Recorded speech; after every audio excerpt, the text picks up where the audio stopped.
गव्हर्नमेंटमध्ये मी आपण इथे नका ठेवू. 10 दिवसापासून सांगते पेशंट जिवंत आहे, जिवंत आहे. मेलेला पेशंट जिवंत आहे. एक दिवस मरण्याच्या आधी बोलते की तुमचा पेशंट छान झालाय, डिस्चार्ज द्या. दादा सगळ्याच्या टाका, फेसबुकवर टाका, इंस्टाग्रामवर टाका, बरेच टाका. इतकं हॉस्पिटल खराब आहे. मी एकूण एक गोष्ट सांगायला तयार आहे.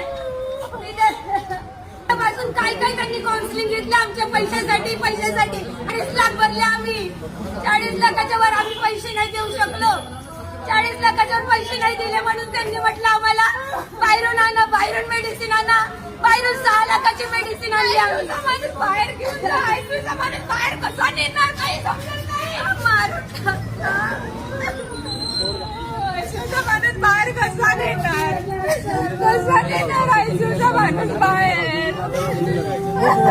एका महिन्यात 5 लोक मरतात. 60 लोक रुपये घेऊन तुम्ही पेशंटला वाचवू शकत नाही. कसला दवाखाना आहे तुमचा?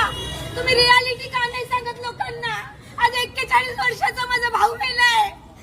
घ्यायचंच कशाला? घ्यायचंच नाही. माझ्या बहिणीने लिव्हर दिलं, बोलले लिव्हर दिल्यावर तो जिवंत होणार.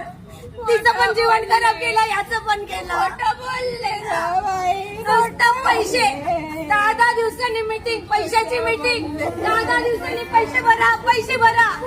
एका हप्त्यात 12 मुलं मेले तिथे, 12 जण मेले तिथे. बेकार हप्त्यात, फक्त एका हप्त्यात. या हॉस्पिटलला या कलर काय फक्त हॉस्पिटलला पैशासाठी लुटायला एवढं झालं. समजलं का तुम्हाला? एवढा माणसाने खाऊते फक्त पैसा लुटासाठी. पैसा द्या, पेशंट द्या, बाकी काय नाही ते.